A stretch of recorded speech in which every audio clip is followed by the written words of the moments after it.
السلام عليكم ورحمة الله تعالى وبركاته. إخواني أخواتي، كنتمنى تكونوا بخير وعلى خير وبصحة جيدة. اليوم في هذا الفيديو هذا غادي نشوفوا أهم مستجدات حول مباراة القوات المساعدة ومتى الموعد إعلان عن المباراة.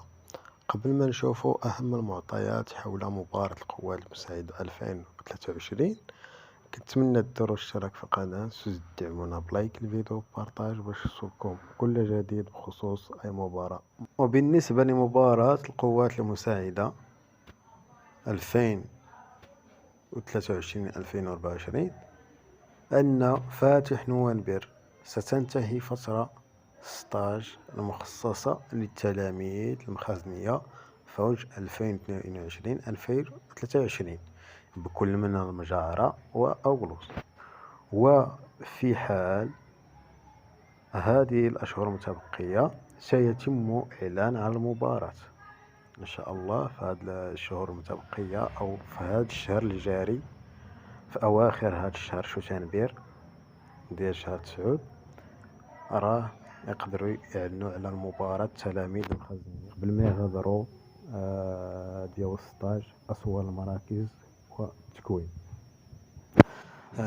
كما كتعرفوا، فور إعلان عن المباراة إن شاء الله سنوافيكم بكل الشروط الرسمية والحصرية على قناتنا إن شاء الله. وفي حال يتم إعلان عن المباراة ديال القوات المساعدة سنعرفكم على بعض التخصصات الموجودة في هذه المباراة. منين كتكون الدور 16 من بعد كتخرج ولا كتقرب تخرج، كيختاروا منكم واحد الفئة اللي غتمشي للحرس الإقليمي الذي يكون رهن إشارة العمالات والمقاطعات ورجال السلطة.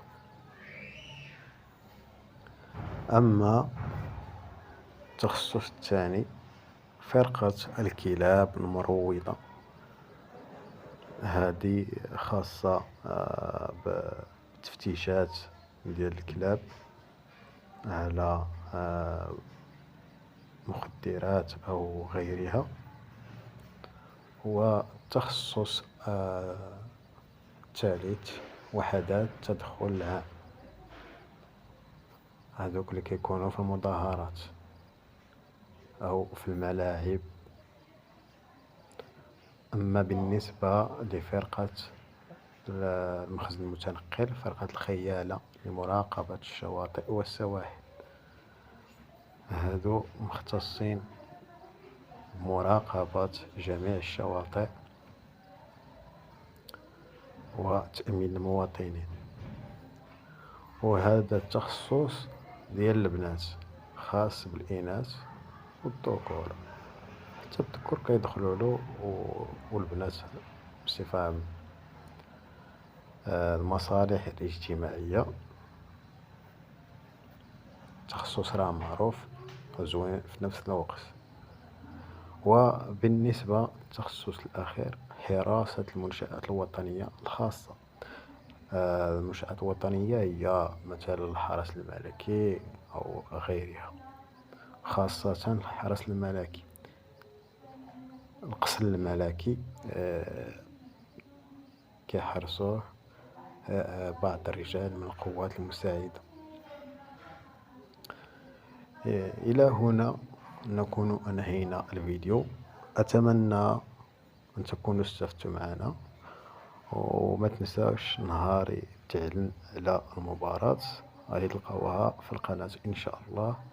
غير ما تنساش دير واحد أبوني إلا مازال ما درتيهاش، إن شاء الله توصل كل شيء فور إعلان عن المباراة.